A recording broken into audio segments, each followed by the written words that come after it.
Hello મિત્રો, કેમ છો? આજે આપણે સીપીસી એટલે કે સિવિલ પ્રોસિજર કોડ 1908 વિષય ઉપર નવા પ્રશ્નની ચર્ચા કરવા જઈ રહ્યા છે. આજનો આપણો પ્રશ્ન છે કે પૂર્ણનીતિવાદનો સિદ્ધાંત.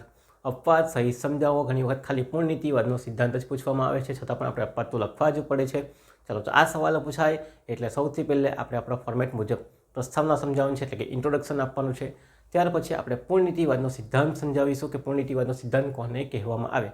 ત્યાર પછી પૂર્ણનીતિવાદનો સિદ્ધાંત ક્યારે લાગુ પડે, મીન્સ કે એના આવશ્યક તત્વો હોવા જોઈએ એ આપણે સમજાવવાનું છે, અને ક્યારે ક્યારે લાગુ ન પડે, એટલે કે કયા કયા આવશ્યક તત્વો ન હોય તો પૂર્ણનીતિવાદનો સિદ્ધાંત લાગુ પડતો નથી, એટલે કે અપવાદ સમજાવવાના છે. ત્યાર પછી તમારે કેસ સમજાવવાના છે, અને ત્યાર છેલ્લે સમાપન લખીને તમારે વાતને પૂર્ણ કરવાની રહે છે. મોસ્ટ ટાઈમ સવાલ છે, ઘણી વખત પૂછાઈ ગયો છે, તો ડોક્ટ્રિન ઓફ રેસ જ્યુડિક્ટા કોને કહેવામાં આવે તે અહીં આપણે સમજાવવાનું છે. તો શરૂઆત કરીએ. આપણે સૌથી પહેલાં આપણા ફોર્મેટ મુજબ તમારે મુદ્દા બતાવી દેવાના છે, અને એ મુદ્દાના પછી વિસ્તૃત સમજાવવાના છે. શરૂઆત કરીએ પ્રસ્તાવનાથી. તો સિવિલ પ્રોસિજર કોડની સેક્શન નંબર 11ની અંદર ડોક્ટ્રિન ઓફ રેસ જ્યુડિક્ટા એટલે કે પૂર્ણનીતિવાદના સિદ્ધાંતની વાત કરવામાં આવેલી છે. હવે પૂર્ણનીતિવાદનો સિદ્ધાંત શું છે એ આપણે અહીંયા સમજીશું, એટલે તમને ખ્યાલ આવી જશે. પણ આપણે લખવાનું છે કે સેક્શન નંબર 11ની અંદર કઈ છે, યાદ રાખજો, અંડરલાઇન કરી દેવાની છે. સીપીસીની સેક્શન નંબર 11. હવે અહીંયા ઓર્ડર નંબર પણ અલગ છે, રૂલ્સ પણ અલગ આવે, અને કલમ પણ અલગ આવે. ઓર્ડરની અંદર રૂલ્સ આવે અને તમારી કલમ અલગ છે. તો અહીંયા આપણે શાની વાત કરશું? કલમની વાત કરશું. ઓર્ડર નંબર નહીં લઈ આવતા. તો સીપીસીની કલમ નંબર 11ની અંદર પૂર્ણનીતિવાદનો સિદ્ધાંત એટલે કે ડોક્ટ્રિન ઓફ રેસ જ્યુડિક્ટાનો સિદ્ધાંત આપણને આપવામાં આવેલો છે. ઘણી વખત એક જ દાવાની અંદર એક જ વિષય ઘણી વખત બે દાવા કરી દેવામાં આવે, જેના કારણે કોર્ટનો સમય બગડતો હોય અને ન્યાયમાં વિલંબ પડતો હોય, તો એ અટકાવવા માટે પૂર્ણનીતિવાદનો સિદ્ધાંત સેક્શન નંબર 11ની અંદર દાખલ કરવામાં આવેલો છે. ચાલો, તો લખી દઈએ કે પૂર્ણનીતિવાદનો સિદ્ધાંત આપેલો છે. વારંવાર થતા દાવાથી બચવા માટે ઘણી વખત એક જ વિષય વસ્તુ માટે બે વખત દાવા કરી દેવામાં આવે, લોહી પીવામાં આવે એમ કે તો ચાલે. એટલે ઘણી ઘણી વખત દાવો કરવામાં આવે એક જ વસ્તુ માટે. કોર્ટનો ટ્રિબ્યુનલનો સમય વેડફાય છે, અને ન્યાય પણ શું થાય, વિલંબમાં પડે વારંવાર આવા કેસ કરવાથી. તો એથી બચવા માટે આ સિદ્ધાંત લાવવામાં આવેલ છે. તેને શું કહેવામાં આવશે? પૂર્ણનીતિવાદનો સિદ્ધાંત. તેની વાત સેક્શન નંબર 11માં કરવામાં આવેલી છે. આવું તમારે પ્રસ્તાવનાની અંદર ફ્રેમ કરવાનું રહે છે. ઓકે, તો આ લખજો. હવે આપણે વાત કરશું પૂર્ણનીતિવાદનો સિદ્ધાંત કલમ નંબર 11 કઈ છે? સીપીસીની કલમ નંબર 11 કોખી જ નાખવાની રહે છે. ચાલો, હવે સમજાવવાનું છે સિદ્ધાંતની અંદર શું કહેવા માંગે છે. શું છે સિદ્ધાંત? કે જે બાબત કે જે વિષય કે જે કારણથી ઓલરેડી કોર્ટે કેસ ડિસાઇડ કરી દીધો હોય, કે કોર્ટે એ બાબતમાં નિર્ણય આપી દીધો હોય, તો તે જ બાબત માટે ફરીથી તમે દાવો કરી શકતા નથી. શું છે? જો જે બાબત માટે અદાલતે નિર્ણય આપી દીધો હોય તે જ બાબત કે વિષય વસ્તુ માટે, દાખલા તરીકે તમારી પ્રોપર્ટી છે, એના માટે ઓલરેડી તમારો અધિકાર ડિસાઇડ થઈ ગયો કે પ્રોપર્ટી કોની, ઓની કે બની, એ ઓલરેડી ડિસાઇડ થઈ ગઈ, તો તે પ્રોપર્ટી માટે ફરી પાછો કોઈ સી કે એ કે બી દાવો કરી શકે નહીં. તો આને શું કહેવામાં આવશે? પૂર્ણનીતિવાદનો સિદ્ધાંત. જે મેટર તમારી ઓલરેડી ડિસાઇડ થઈ ગયેલી છે, જેના પર જજે નિર્ણય આપી દીધેલો છે, એ જ મેટર માટે ફરીથી તમે તે જ કોર્ટની અંદર દાવો કરી શકતા નથી. તેને શું કહેવામાં આવશે? પૂર્ણનીતિવાદનો સિદ્ધાંત તરીકે ઓળખવામાં આવે. એટલે એક વખત જે વસ્તુ ડિસાઇડ થઈ ગઈ છે, જેનો નિર્ણય આવી ગયો છે, તે જ કારણ, તે જ વિષય વસ્તુ માટે તમે બીજો દાવો બીજી કોર્ટમાં કે અન્ય કોર્ટમાં કરી શકતા નથી. ઘણી વખત કરી શકાય છે, તો એના પર રૂલ્સ આપેલા છે, ને ક્યારેક ક્યારે ન થાય એના પર રૂલ્સ આપેલા છે. તો પૂર્ણનીતિવાદનો સિદ્ધાંત તમે બે લીટીની અંદર સમજી ગયા છે કે જે બાબત માટે એટલે કે જે કેસમાં નિર્ણય આપી દીધો હોય વિષય વસ્તુ માટે, તે જ બાબત કે તે જ વિષય વસ્તુ માટે ફરીથી બીજો દાવો કરી શકાય નહીં, અથવા તો બીજો દાવો લાવી શકાય નહીં. એને અટકાવવામાં આવે. તેને શું કહેવામાં આવશે? પૂર્ણનીતિવાદનો સિદ્ધાંત તરીકે ઓળખવામાં આવે છે. આ જ વસ્તુની વાત મેટર કરે છે કે એક વખત ઓલરેડી તમે પ્રથમ કેસ કર્યો છે મિલકત માટે, અને એનું ડિસિઝન જો ઓલરેડી આવી ગયેલું છે, તો ફરી પાછી એ જ વિષય વસ્તુ માટે તમે બીજો દાવો બીજી કોર્ટમાં કે અન્ય કોર્ટમાં કરી શકતા નથી. હા, અપીલ કરી શકાય છે, કે તમે જિલ્લા અદાલતમાંથી હાઈકોર્ટમાં ગયા, હાઈકોર્ટમાંથી સુપ્રીમ કોર્ટમાં ગયા, એ વસ્તુ તમે કરી શકો છો, પરંતુ સેમ મેટર માટે બીજો દાવો તમે કરી શકતા નથી, હારી જાય કે જીતી જાય. ઓકે, તો એ વસ્તુ અહીંયા મેટર કરે છે. તો જે બાબતમાં કે જે વિષય વસ્તુમાં ઓલરેડી અદાલતે નિર્ણય આપી દીધો છે, તે બાબત માટે તમે ફરી પાછા કેસ કરી શકતા નથી. એને અટકાવવા માટે જે સિદ્ધાંત રચાયેલો છે એને શું કહેવામાં આવશે? પૂર્ણનીતિવાદનો સિદ્ધાંત કહેવામાં આવે છે. એટલે કોઈ ભાઈ એ જ વસ્તુ માટે બીજો દાવો કરે બીજી કોર્ટમાં, એટલે તરત જ કહેશે કે ભાઈ આ તો પૂર્ણનીતિવાદનો સિદ્ધાંત લાગુ પડે, અહીં ઓલરેડી મેટર ડિસાઇડ થઈ ગયેલી છે જૂની કોર્ટની અંદર અથવા અન્ય કોર્ટની અંદર, તો અહીં તમે બીજો દાવો લાવી શકતા નથી, એમ ડાયરેક્ટ કહી શકો છો. એટલે કે પૂર્ણનીતિવાદનો સિદ્ધાંત લાગુ પડે છે એમ કહેવાય. આગળ જોઈએ, એક જ વિષય વસ્તુ માટે કે એક જ કારણ માટે બે વાર તકરાર કરવી જોઈએ નહીં. આ રૂલ્સને શું કહેવામાં આવશે? તો પૂર્ણનીતિવાદનો સિદ્ધાંત તરીકે ઓળખવામાં આવશે. આ વસ્તુ અહીં તમારી ધ્યાનમાં રાખવાનું છે. આની જ આખી ચેપ્ટરની અંદર તમારે વાત કરવાની છે, આખા સવાલની અંદર વાત કરવાની છે કે જે નિર્ણય આવ્યો હોય તેને સર્વસંમતિથી સ્વીકારવાનો છે, બધાએ એનું પાલન કરવાનું છે, વારંવાર કોર્ટનો ટાઈમ વેડફવાનો નથી કેસ કરીને. હા, મુદ્દાની કોઈ બાબત અલગ હોય જે ઓલરેડી ડિસાઇડ ન થયેલી હોય તે મુદ્દાની બાબતમાં તમે અહીં લાવી શકો છો, અન્યથા કોઈ બાબત અહીં લાવી શકતા નથી. તો જે નિર્ણય આવ્યો હોય તેને સર્વસંમતિથી સ્વીકારવાનો છે. એક જ કેસની 2 વખત તમે તકરાર કરી શકતા નથી અથવા તો કેસ કરી શકતા નથી, અને આ સિદ્ધાંતને પૂર્ણનીતિવાદનો સિદ્ધાંત તરીકે ઓળખવામાં આવે છે. આટલી જ વાત છે નાની અમથી, જેને શું કહેવામાં આવશે? રેસ જ્યુડિક્ટાનો ડોક્ટ્રિન કહેવામાં આવશે, કે પૂર્ણનીતિવાદનો સિદ્ધાંત કહેવામાં આવે છે. એટલે કે એક જ બાબતમાં કે એક જ વિષયમાં કે એક જ કારણમાં ઓલરેડી જો તકરારનું નિવારણ આવી ગયેલું હોય, કોર્ટે નિર્ણય આપી દીધેલો હોય, તો એ જ મેટર માટે ફરીથી તમે દાવો કરી શકતા નથી અન્ય કોર્ટમાં કે અન્ય જગ્યા ઉપર. તો આ જે સિદ્ધાંત લાગુ પડે એને શું કહેવામાં આવશે? તો એને પૂર્ણનીતિવાદનો સિદ્ધાંત તરીકે ઓળખવામાં આવે છે. તરત જ તમારે ઉદાહરણ લખવાનું. ઉદાહરણ તરીકે અ અને બ માટે જમીનની મેટર છે કે કોનો અધિકાર છે જમીન ઉપર, બરાબર? તો કોર્ટે ડિસાઇડ કરી છે કે અનો અધિકાર છે જમીન ઉપર. ફરી પાછો બ ભાઈ એ જ કોર્ટની અંદર કે આ મારી જમીન છે, મને આપો એમ કરીને દાવો કરી શકશે નહીં. એના અરજીને શું કહી દેવામાં આવે? બીજો દાવાની અરજીને ફગાવી દેવામાં આવશે. ઓલરેડી શું લાગે છે? પૂર્ણનીતિવાદનો સિદ્ધાંત લાગુ પડે, કારણ કે ઓલરેડી એ મેટરમાં અને મિલકત આપી દીધી છે. કોણ આપી દીધી છે? તો કોર્ટે આપી દીધી છે. તો એ જ ફરી પાછો બાકી કે પાછો કોર્ટમાં કેસ કરીને હેરાન કરું ને પાછી પ્રોપર્ટી લેવાનો પ્રયત્ન કરું તો એવું થશે નહીં. કયો સિદ્ધાંત લાગુ પડે? પૂર્ણનીતિવાદનો સિદ્ધાંત સેક્શન નંબર 11 લાગુ પડે છે. તો અહીં તમારે ઉદાહરણ પણ આપવાનું રહેશે. ચાલો, તો બીજી વાત, અહીં તમે અપીલ કરી શકો છો જિલ્લા અદાલતમાંથી હાઈકોર્ટમાંથી સુપ્રીમ કોર્ટમાં, એમની તમે અપીલ કરી શકાય છે, બરાબર? પરંતુ બીજો દાવો કરી શકાતો નથી. આ વસ્તુ ક્લિયરલી ધ્યાનમાં રાખવાનું. એને કહેવામાં આવે પૂર્ણનીતિવાદનો સિદ્ધાંત લાગુ પડે. ઓલરેડી એકવાર કેસ થઈ ગયો છે, એના પર ડિસિઝન આવી ગયું છે, ફરી પાછો એ જ મેટર માટે બીજો કેસ કરી શકાય નહીં. આટલી જ વસ્તુ તમારે ધ્યાનમાં રાખવાની છે. થઈ ગયું? ચાલો, ઉદાહરણ. કોર્ટે મિલકતના અધિકાર માટે ચુકાદો આપ્યો હોય તો તે જ મિલકતના અધિકાર માટે તે જ કારણથી બીજો દાવો કરી શકાય નહીં. તો ઓલરેડી જો તમારી મિલકત માટેનો અધિકાર આપી દીધો છે કેસની અંદર, તો એ જ મિલકત માટે ફરી પાછો બીજો દાવો તમે કરી શકતા નથી અથવા તો બીજો કેસ કરી શકતા નથી. તો એને કહેવામાં આવશે પૂર્ણનીતિવાદનો સિદ્ધાંત સેક્શન નંબર 11. એ તમારે સમજાવવાનું રહે છે. ચાલો, હવે આગળ તમારે વાત કરવાનું છે બીજા નિયમની વાત કરીએ કે કયા નિયમ પર લાગુ પડે. અંદર કયા 3 નિયમની વાત કરેલી છે એ 3 નિયમ જોઈ લઈએ. તો પૂર્ણનીતિવાદના 3 નિયમ. પહેલું તો એક વ્યક્તિ પર એક જ કારણસર 2 વાર વિવાદ કે કેસ થવો જોઈએ નહીં. એક જ વસ્તુ માટે 2 વખત કેસ કરી શકાય નહીં. આ પહેલો આવું દેખાય એટલે તમે શું કહેશો? પૂર્ણનીતિવાદનો સિદ્ધાંત લાગુ પડે છે. એક જ મેટર માટે હોય 2 વખત કેસ થઈ શકે નહીં. ન્યાયિક નિર્ણયને યોગ્ય રીતે સ્વીકારવો. જે બંધવ જે પક્ષકાર છે એણે ન્યાયનો જે નિર્ણય આવેલો હોય, અના પક્ષમાં આવે કે બના પક્ષમાં આવે, બંધવને શું હોવો જોઈએ? સ્વીકાર હોવો જોઈએ. ચાલો, તો આ વસ્તુ પણ ધ્યાનમાં રાખવાનું છે કે ન્યાયિક નિર્ણય યોગ્ય રીતે સ્વીકાર થવો જોઈએ. ત્રીજી મેટરની વાત કરી છે કે રાજ્યની હિત ન્યાયમાં છે, કેસનો નિકાલ કરવામાં આવે છે.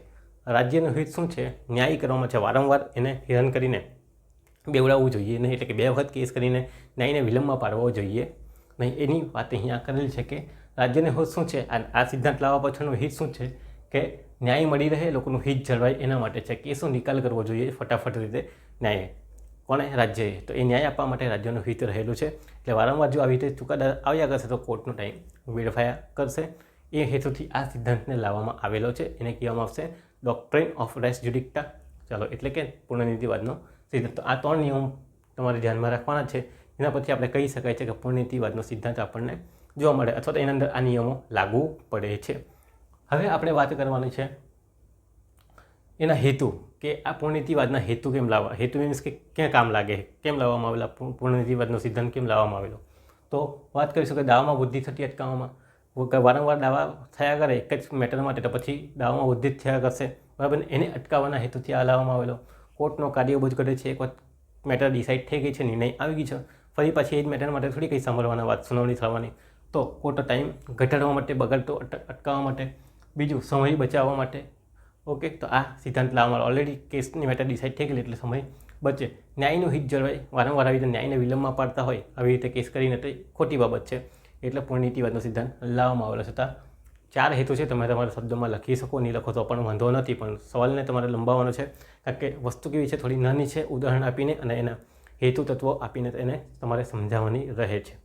ચાલો, તો પૂર્ણનીતિવાદના સિદ્ધાંતની અંદર આપણે અર્થ સમજાવ્યો, એનો સિદ્ધાંત સમજાવ્યો, એનો હેતુ અને નિયમ તમારે અહીંયા સમજાવવાના. તમારે અંડરલાઇન કરીને જ્યાં નિયમ હોય, જ્યાં આવા હેતુ હોય તેને અંડરલાઇન કરીને તમે સમજાવવાનો પ્રયત્ન કરજો. હવે આગળ આપણે વાત કરીએ, મેઇન વાત કરવાની છે કે પૂર્ણનીતિવાદના આવશ્યક તત્વો એટલે કે સિદ્ધાંતો ક્યારે લાગુ પડે, કે આ સિદ્ધાંત ક્યારે લાગુ પડે કે ઓલરેડી એક કેસમાં મેટર ડિસાઇડ થઈ ગઈ તો બીજો કેસ લાવે ત્યારે આપણે કહી શકીએ કે અહીં પૂર્ણનીતિવાદનો સિદ્ધાંત લાગુ પડે છે. ક્યારે લાગુ પડે? તો નીચેની બાબતો અસ્તિત્વમાં હોય તો લાગુ પડે, નહીં તો લાગુ પડે ત્યારે આપણે કહી શકીએ કે ઓલરેડી કેસ ડિસાઇડ થઈ ગયો છે, બરાબર ને? તો એ આપણે અહીંયા સમજાવવાનું છે.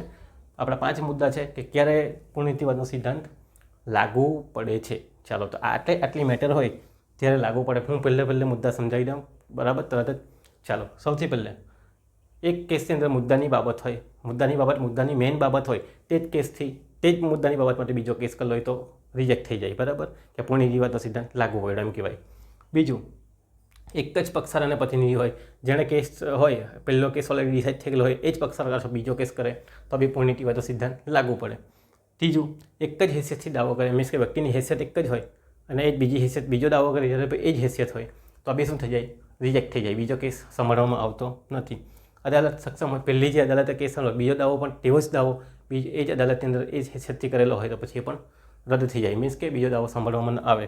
પછી અદાલતે અગાઉ નિર્ણય આપેલો, પહેલા દાવાની અંદર અદાલતે જે નિર્ણય આપેલો હોય એવો જ બીજા દાવા કરવામાં આવે તો પણ શું થઈ જાય? રદ થઈ જાય. તો આવી 5 મેટર જે છે એની અંદર પૂર્ણનીતિવાદના સિદ્ધાંત લાગુ પડે એટલે કે તમે બીજો કેસ કરો છતાં એ કેસ સાંભળવામાં આવશે નહીં, એને કહેવામાં આવશે પૂર્ણનીતિવાદનો સિદ્ધાંત લાગુ પડે. ક્યારે લાગુ પડે?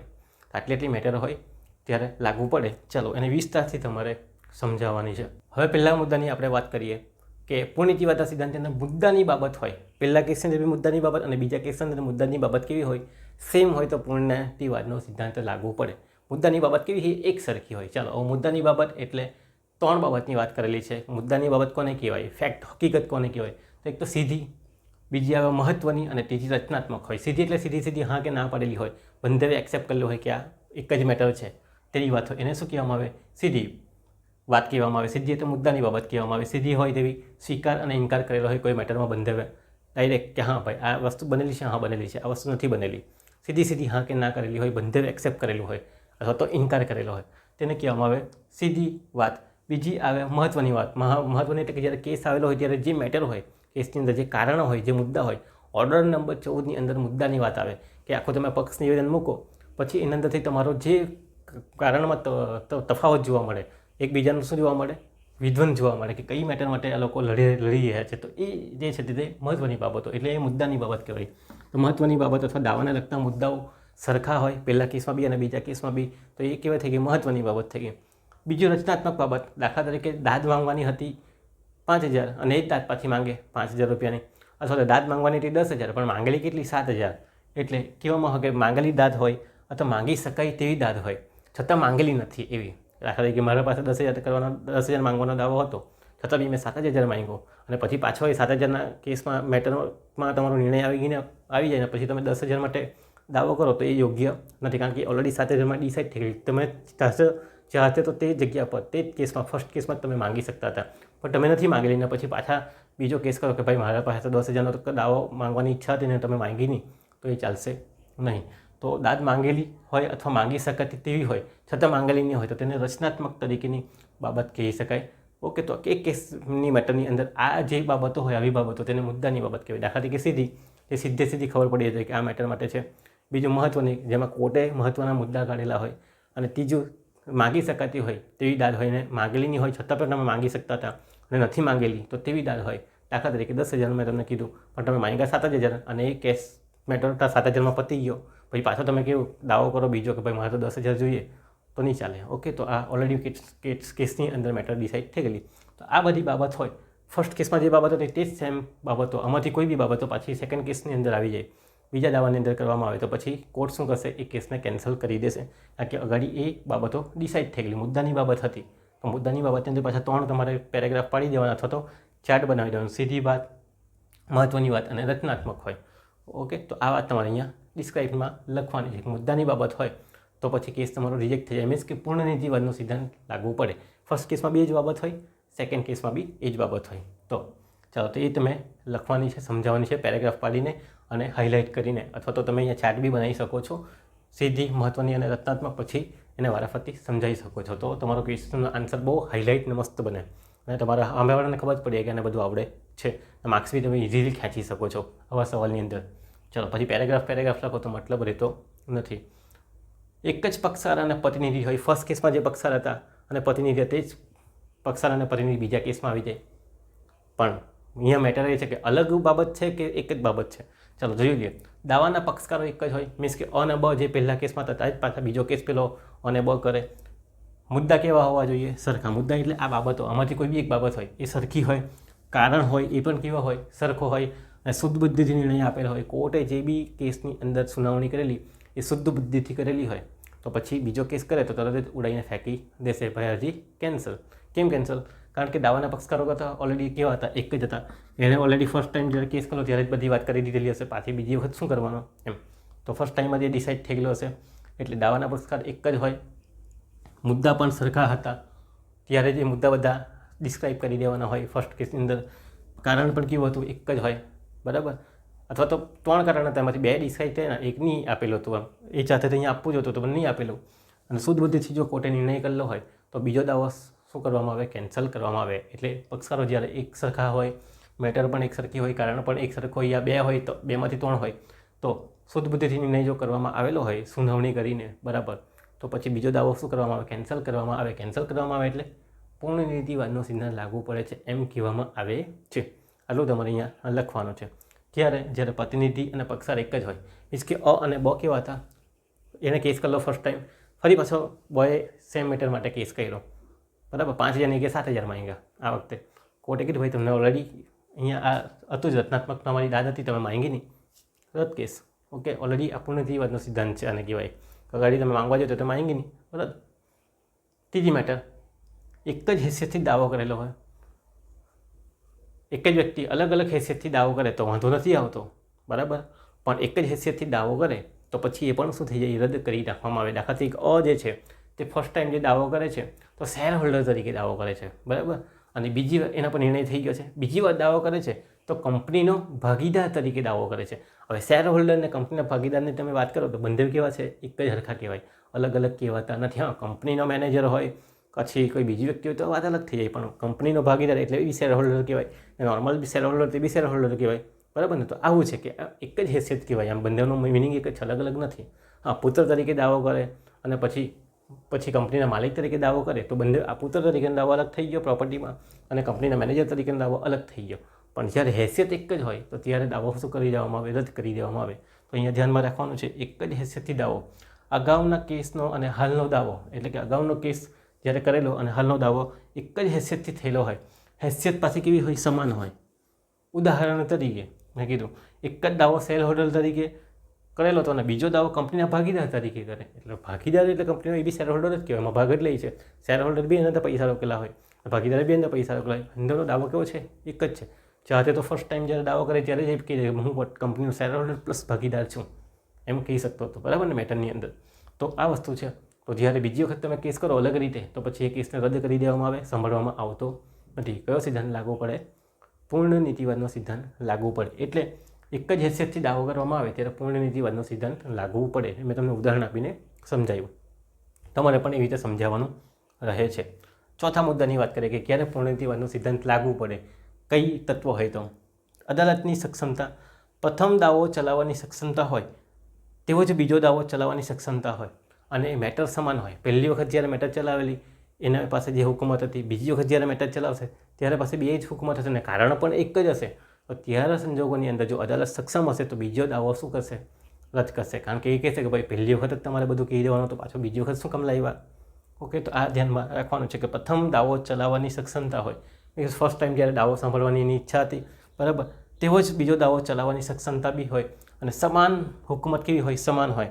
હવે હુકુમતની અંદર 2 ટાઈપની હુકુમત આવે. નાણાકીય હુકુમત આવે, વિશેષ મીન્સ કે તમારે ફક્ત નાણાકીય હુકુમત આટલી જ છે, 50,000 સુધીની, 60,000 સુધીની. એના ઉપરના કેસ બીજી કોર્ટની અંદર ચાલે. વિષય વસ્તુમાં જે આપણે ભાઈ મકાન મિલકતને લગતા કે પુત્રને લગતા કે કોઈ બીજી મેટર, સિવિલ મેટર હોય એને લગતા વિષય વસ્તુ હોય, એને લગતી મેટર હોય તો જે મેટર સમાન હોય ત્યારે પછી શું કરવામાં આવે? એ હુકુમત સાંભળવામાં આવતી નથી, બીજો કેસ સાંભળવામાં આવતો નથી. હવે ઓલરેડી પૈસાના માટે વ્યવહાર કર્યો, હવે બીની સાથે વ્યવહાર કરેલો તો કોઈ પૈસાની મેટરની માટે એના માટે કેસ કરે છે તો 50,000નો કેસ કર્યો, બરાબર, વાત પતી ગઈ. પછી બીજી વખત પાછો એ સેમ મેટર માટે કેસ કરે છે ₹1,00,000 તો ભાઈ ઓલરેડી ₹2,50,000 કરી દેવાના હતા, એને નહીં કર્યા. એ સમાન હેસિયતથી અને સમાન રીતે સક્ષમ અદાલત હોય સાંભળવા માટે ત્યારે એક જ સાથે દાવો કરવાનો હોય, અલગ અલગ કરવાનો હોતો નથી. તો એક પ્રથમ વખત જ્યારે દાવો ચલાવવા સક્ષમ હતો અને બીજી વખત જ્યારે કેસ કરો ત્યારે એ પણ દાવો સાંભળવા માટે જો સક્ષમ હોય કોણ, તમારી કોર્ટ, તો તેવા સંજોગોની અંદર બીજો દાવો સાંભળતી નથી. ક્યારે મેટર સમાન હોય, હુકુમત સમાન હોય, વિષય વસ્તુ સમાન હોય, નાણાકીય હુકુમત સમાન હોય ત્યારે. અલગ અલગ મેટર હોય તો વાત અલગ અલગ થાય, પણ અદાલત સક્ષમ હોય ત્યારે પણ સાંભળતી નથી, બીજો કેસ થતો નથી, પૂર્ણનીતિ વાદનો સિદ્ધાંત લાગુ પડે.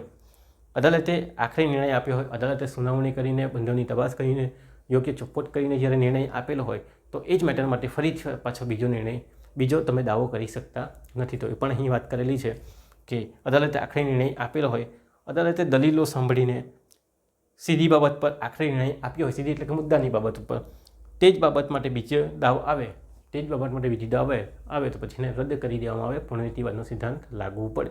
આને શું કહેવામાં આવશે?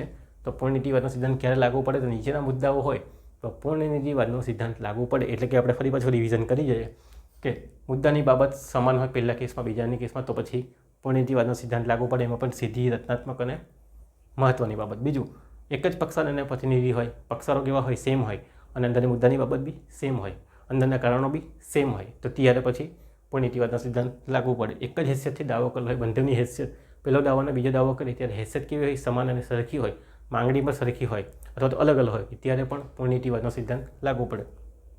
અદાલત પહેલો કેસ જ્યારે સાંભળવાનો હતો તેવો જ કેસ બીજી વખત કરવામાં આવે તો પણ પૂર્ણનીતિવાદનો સિદ્ધાંત લાગુ પડે. કારણ કે પહેલો કેસ સાંભળવાની જો સત્તા હોય તો બીજો કેસ સાંભળવાની બી સત્તા હશે. પહેલા કેસ વખતે જ એ મેટર ચલાવી લેવામાં આવતી હોય, બરાબર, ફરી પાછો બીજો જવાબ સાંભળવામાં આવતો નથી. ચાલો, પાંચમી વાત, અદાલતને આખરી નિર્ણય, અદાલતે બધું તપાસ કરીને આખરી નિર્ણય આપેલો હોય, બધું તપાસ કરીને ફરી પાછી એ જ મેટર માટે બીજો કેસ કરે તો પછી સાંભળવામાં આવતું નથી. એને શું કહેવામાં આવશે? પૂર્ણનીતિવાદનો સિદ્ધાંત ક્યારે લાગુ પડે? આટલી મેટર હોય ત્યારે પૂર્ણનીતિવાદનો સિદ્ધાંત લાગુ પડે. મીન્સ કે બીજો કેસ તમે સેમ મેટર માટે કરો તો પછી રદ થઈ જાય છે. આટલી વસ્તુ તમારે લખવાની રહે છે. ચાલો આગળ, પૂર્ણનીતિવાદનો સિદ્ધાંત કઈ મેટરમાં લાગુ પડે? તો ભાઈ જો એક તરફી હુકમનામું આપેલું હોય ઓલરેડી, તો મીન્સ કે એક તરફી હુકમનામું ક્યારે આપે? 90 દિવસની સમન્સ પાઠવે, પહેલો, બીજો, ત્રીજો ને પહેલો ભાઈ આવતો જ નહીં હોય, બરાબર ને, અને કોઈ કારણ પણ નથી આપતો, તો પછી શું કરશે કોર્ટ? એક તરફી હુકમનામું આપશે. અને એક તરફી હુકમનામું આપી દીધું પછી સેમ મેટર માટે પાછો બીજો કેસ કરે પેલો ભાઈ, તો સાંભળવામાં આવતું નથી, કારણ કે એ ડિસાઇડ થઈ ગઈ છે મેટર. એટલે એક તરફી હુકમનામું લવાદીની કાર્યવાહી કરેલી હોય, પણ કેવી રીતે કરેલી હોય? કાયદેસર કરેલી હોય, બધું બંધાને સાંભળીને પ્રોસિજરિંગ પ્રક્રિયા બધું કરીને કરેલી હોય, તો પણ બીજો એ જ મેટરથી બીજો પાછો કેસ કરવામાં આવે તો સાંભળવામાં આવતું નથી. પછી ફોજદારી કાર્યવાહી, એકવાર કેસની મેટર ચલાવી લીધેલી હોય, ફરી પાછો પહેલાંને ફાંસીની સજા થઈ ગઈ ને પાછો એ જ ફાંસીની સજા ન થાય એના માટે ચુકાદો કે એ આપે તો પછી ચાલે નહીં, બરાબર. ઓલરેડી એ મેટર ડિસાઇડ થઈ ગયેલી છે. હા, તમે અપીલ કરી શકો છો, અપીલ વસ્તુ અલગ છે. જિલ્લા અદાલતમાં ફાંસીની સજા આપીને પાછો એ જ મેટર માટે તમે પાછો કેસ કરો તો એ ખોટી વાત છે, તો તેને પૂર્ણનીતિવાદનો સિદ્ધાંત લાગુ પડે છે. આ બાબતો પૂર્ણનીતિવાદના સિદ્ધાંત તરીકે ઓળખવામાં આવે કે ક્યારે બીજો કેસને નકારી દેવામાં આવે. હવે આપણે વાત કરીશું પૂર્ણનીતિવાદના સિદ્ધાંત ક્યારે લાગુ નહીં પડે. મીન્સ કે પહેલી વખત જ્યારે દાવો સાંભળવામાં આવે અને બીજી વખત તમે કેસ કરો તો બીજી વખત કેસ સાંભળવામાં આવશે. પૂર્ણનીતિવાદનો સિદ્ધાંત અહીં લાગુ પડતો નથી. ઓકે, આ ક્લિયર કે ક્યારે લાગુ ન પડે? લાગુ પડે અને લાગુ ન પડે એનો મતલબ બરાબર સમજજો. લાગુ પડે એનો મતલબ બીજી વખત કેસ સાંભળવામાં આવશે નહીં, અને લાગુ ન પડે એનો મતલબ પહેલી વખત કેસ ભલે ડિસાઇડ થઈ ગયેલો, બીજી વખત બી કેસ સાંભળવામાં આવે. ઓકે, તો એને કહેવામાં આવે અપવાદ. તો આટલી મેટર હોય. હવે આ નિયમ પરથી તમને ખબર પડી ગઈ હશે કે અપવાદમાં શું આવતું, એનું વિરુદ્ધનું આવતું હશે. દાખલા તરીકે મુદ્દાની બાબત એક હતી, તો અહીંયા મુદ્દાની બાબત કેવી હશે? અલગ અલગ હશે, બરાબર. અહીં પક્ષકાર અને પ્રતિનિધિ એક જ હતા, અહીં પક્ષકાર અને પ્રતિનિધિ અલગ અલગ હોય, બરાબર. એક જ હેસિયતથી દાવો ભાઈ, અહીંયા અલગ અલગ હેસિયતથી દાવો કરેલો હોય. બીજું, અદાલતની સક્ષમતા, અદાલત સક્ષમ ન હોય, પહેલી જ્યારે દાવો કરવામાં આવેલો ત્યારે એને હુકુમત જ ન હતી, તો બીજી વખત તમે કેસ કરી શકો, કારણ કે એને હુકુમત જ નહીં હતી. તો આવા મુદ્દા અહીંયા આવશે. ચાલો તો જોઈ લઈએ આપણે પહેલી વાત. મુદ્દાની વાત અલગ અલગ હોય. જ્યારે પહેલો કેસ વખતે જે મુદ્દા હતા અને બીજી વખત જ્યારે કેસ કરવામાં આવે ત્યારે મુદ્દાની વાત, સીધી વાત હોય, રચનાત્મક વાત હોય કે મહત્ત્વની વાત અલગ અલગ હોય, તો પછી સિદ્ધાંત લાગુ પડતો નથી. ત્યારે પછી પ્રતિનિધિઓ સિદ્ધાંત લાગુ ન પડે, પણ કેસની મેટર અગાડી ચાલે. બંને કેસમાં મુદ્દાની વાત અલગ અલગ હોય. કઈ મુદ્દાની વાત અહીંયા આપણે જોઈ ગયા, ભાઈ સીધી વાત છે, મહત્ત્વની વાત છે, રચનાત્મક વાત છે, અલગ અલગ છે. કારણો અલગ અલગ છે, તો તેવા સંજોગોની અંદર પૂર્ણ નીતિવાદનો સિદ્ધાંત લાગુ પડતો નથી. બીજું, હુકુમત ના હોય ને નિર્ણય આપેલો હોય. કોર્ટને હુકુમત હતી નહીં. હુકુમતમાં બે હુકુમત આવે, નાણાકીય હુકુમત અને વિષય વસ્તુની હુકુમત. જો એને હુકુમત જ નથી કેસ ચલાવવાની અને જો ભાઈ કેસ ચલાવી દે તો આપણે ભાઈ બીજો દાવો કરી શકીએ છીએ, કારણ કે ભાઈને હુકુમત જ નહીં હતી, કોર્ટને હુકુમત જ નહીં હતી. તો એ તમારે ધ્યાનમાં રાખવાનું કે હુકુમતનો પ્રશ્ન ઉદ્ભવે નાણાકીય અને વિષય વસ્તુ ત્યારે બીજો દાવો થાય. બરાબર, હુકુમત ન હોય અને નિર્ણય આપી દીધો હોય તો તમે બીજો કેસ કરી શકો છો. ચાલો, જુદી જુદી હેસિયતથી દાવો કરવામાં આવે. વ્યક્તિ જે હતા જુદી જુદી હેસિયતથી દાવો કરે. અહીં કેવી હતી? એક જ હેસિયતથી દાવો કરેલો હતો. મેં તમને કીધું શેર હોલ્ડરના ભાગીદાર એક જ હેસિયત જેવી કહેવાય, એનું નામ એક જ છે કંપનીની અંદર જો એમનો ભાગ જોવા જાય તો. ત્યારે અહીંયા જો જુદી જુદી હેસિયતથી દાવો કરવામાં આવે તો પછી પૂર્ણ નીતિવાદનો સિદ્ધાંત લાગુ પડતો નથી. જુદી જુદી હેસિયત એટલે શું? તમારે મને ઉદાહરણ આપીને સમજાવો. દાખલા કે પુત્ર તરીકે કોઈ વ્યવહાર કરેલો હોય, બરાબર, એક વ્યક્તિ પર, અને પછી કંપનીના માલિક હોય એ રીતે વ્યવહાર કરેલો હોય, બરાબર, ને પુત્ર તરીકે પણ દાવો કરેલો હોય પ્રોપર્ટી માટે, તો એ આખી મેટર અલગ થઈ ગઈ. અને એ જ પુત્ર જો કંપનીનો માલિક હોય અને કંપનીની અંદર નફામાં ભાગ માંગતો હોય તો બંને મેટર કેવી છે? આ કંપનીનો અધિકારની વાત છે અને અહીંયા પુત્રની મિલકતની વાત છે. બંને દાવા અલગ અલગ છે. તો હેસિયત બી કેવી છે? એક પુત્ર તરીકેની હેસિયત અને કંપનીના માલિક તરીકેની હેસિયત છે. તો હેસિયત જુદી જુદી હોય તો દાવા પણ અલગ અલગ થવાના, બંને મેટર અલગ ચાલશે. તો અગાઉના દાવા કરતાં હેસિયત જુદી હોય, અધિકારથી દાવો કરે તો પછી અહીં પૂર્ણ નીતિવાદનો સિદ્ધાંત લાગુ પડતો નથી. આવી રીતે ઉદાહરણ આપીને તમારે સમજાવવાનું છે. દાવાનું કારણ અલગ હોય. બંને કોર્ટની મેટરની અંદર દાવાનું કારણ અલગ હોય. દાખલા તરીકે અહીંયા દાવાનું કારણ શું હતું? મિલકત વેચાણવાળી વાત હતી, અથવા મિલકતના પ્રોપર્ટીનો હિસ્સા એ દાવાનું કારણ હતું. અહીંયા નફામાં ભાગ હતો, બરાબર, કંપની ખોટમાં ગઈ એટલે નફામાં ભાગની વાત આવે. તો અહીંયા દાવાનું કારણ કેવું છે? અલગ અલગ છે. તો બંને મેટરમાં દાવાનું કારણ અલગ અલગ હોય તો પૂર્ણ નીતિવાદનો સિદ્ધાંત લાગુ પડતો નથી. બીજું, કાયદાનો પ્રશ્ન હોય. પહેલી વખત જ્યારે મેટર ચલાવેલી હોય ત્યારે કાયદાનો પ્રશ્ન ઉદ્ભવેલો હોય તો એ કાયદાના પ્રશ્ન માટે બીજી વખત દાવો કરી શકાય. આનું ડિસાઇડ કરો. મેટર કંઈ બીજી હોય ને પછી અંદરથી કંઈ મેટર ઉદ્ભવતી હોય તેના માટે તમે કેસ કરી શકો છો. તો કાયદાનો પ્રશ્ન હોય જે અગાઉ નિર્ણિત થયેલો ન હોય, બરાબર, આગળ નિર્ણય નહીં થયેલો હોય એનો, તો એ કાયદાના પ્રશ્ન માટે તમે બીજો દાવો કરો શકો છો. તો એ પણ અહીં આવશે. અહીં પૂર્ણ નીતિવાદનો સિદ્ધાંત લાગુ પડતો નથી. એટલે કે કાયદાનો પ્રશ્ન અગાઉ ડિસાઇડ ન થયેલો હોય તો એ કાયદાના પ્રશ્ન માટે તમે બીજો દાવો લાવી શકો. બંદી પ્રત્યક્ષીકરણની રીતને લાગુ ન પડે. રીત તમારી 5 ટાઈપની આવે. પ્રતિષેધ છે, પ્રતિરોધ છે, બરાબર. તો એવા બધા માટે તમે શું કરી શકો છો? તો એવા બધા રીટ્સ માટે તમને તમારો એનો સિદ્ધાંત લાગુ પડે છે. પણ બંદી પ્રત્યક્ષ રીતે વ્યક્તિને પાછો હાજર કરો, બરાબર, એ મેટર આવે છે. બંદી પ્રત્યક્ષીકરણ પકડીને હાજર કરવાની વાત આવે તો એને આ સિદ્ધાંત લાગુ પડતો નથી. ત્યારે તમે 2 વખત દાવા કરી શકો છો. એક વખત પકડીને લાવો એમાં દાવો કરો, પછી નહીં લાવો તો બીજી વખત પણ દાવો કરી શકો છો સેમ મેટર માટે.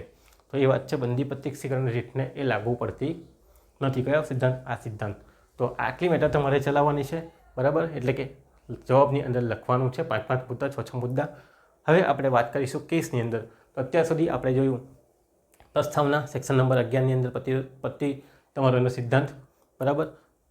પૂર્ણ નીતિવાદના સિદ્ધાંતને આપણે ચર્ચા કરી. પછી એના નિયમ જોયા, 3 નિયમ, એના હેતુઓ જોયા, પછી એના આવશ્યક તત્વો જે 5 છે તે લખ્યા. પછી આપણે ક્યારે લાગુ પડે, કયા કયા કેસની મેટરમાં હોય, નહીં લખશો તો પણ ચાલશે. અને અપવાદ તમારે ખાસ સમજાવવાના છે, બરાબર. ઉદાહરણ આપીને સમજાવશો જે રીતે મેં તમને ઉદાહરણ આપ્યા છે તે રીતે. અને છેલ્લે તમારે કેસ લખવાનું છે. અહીં આપણે 2 કેસ લખીશું. પહેલો કેસ છે સૈયદ વર્સિસ અલીમિયા 1992નો કેસ છે. હવે એની અંદર પૂર્ણ નીતિવાદનો સિદ્ધાંત લાગુ પડે કે નહીં લાગુ પડે તમારે મને કહેવાનું. આ મેટર આટલી બધી ચાલી આપણે એના પરથી તમને ખબર પડવી જોઈએ કે અદાલતને હુકુમત ન હતી અને પ્રથમ દાવા પર નિર્ણય આપ્યો, તેથી વ્યક્તિએ બીજો દાવો કરે. ચાલો, અહીંયા જ વાત કરી હતી. અહીંયા આટલામાં ખબર પડી કે અદાલતને હુકુમત ન હતી અને પ્રથમ દાવામાં એણે નિર્ણય આપ્યો હતો. કોર્ટે ડિસિઝન આપી દીધી પણ એને હુકુમત ન હતી વિષય વસ્તુ માટે. નાણાકીય અને વિષય વસ્તુની શું હતી? હુકુમત નથી. અને એને દાવો ચલાવી લીધેલો છે. શું બીજો દાવો થાય? તો હું મને કહું થાય કે નહીં થાય? તો આપણે અહીંયા જોઈ જ ગયા છે કે હુકુમત ન હોય અને ડિસિઝન આપે તો પણ દાવો થાય. તો અહીંયા શું ડિસિઝન આપતો? કોર્ટે કહ્યું હુકુમત ન હતી તેથી આ સિદ્ધાંત લાગુ ન પડે, બીજો દાવો કરી શકાય છે. ઓકે, એકદમ સિમ્પલ વાત છે. લખી શકે કોર્ટે શું કહ્યું? ભાઈ હુકુમત ન હતી અને દાવો ચલાવેલો છે તો કંઈ નહીં, બીજો દાવો ફરી પાછો થશે. એટલે પૂર્ણ નીતિવાદનો સિદ્ધાંત લાગુ પડે નહીં. અહીં મેટર ચાલશે સેકન્ડ ટાઈમ, કારણ કે એને હુકુમત ન હતી એટલે ચલાવવો પડે.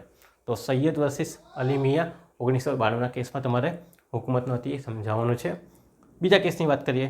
Junagadh salt works versus state. Junagadh salt versus state all India record AIR 1963 case છે. શું છે? Junagadh salt works versus state AIR 1963. હવે એની અંદર શું થાય?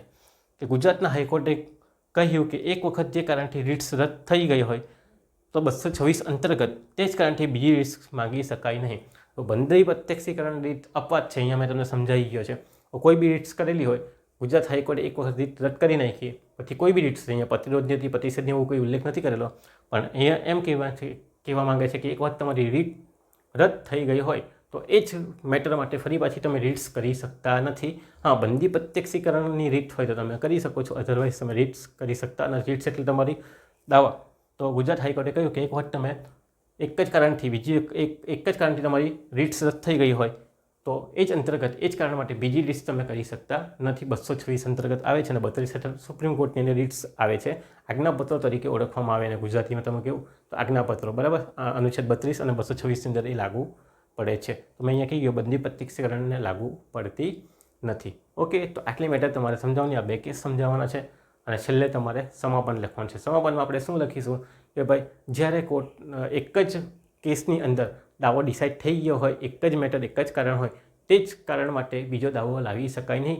અને એના માટે કયો સિદ્ધાંત લાગુ પાડેલો છે? તો તમારો પૂર્ણનીતિવાદનો સિદ્ધાંત લાગુ પડેલો છે, જેના કારણે કોર્ટનો સમય બચે છે અને એક જ મેટર પર 2 વખત કેસ ન ચાલે અને ન્યાયમાં વિલંબ ન પડે. એ હેતુથી આ સિદ્ધાંત રચાયેલો છે, જે આપણને આવી રીતે કામ લાગે છે CPCની અંદર.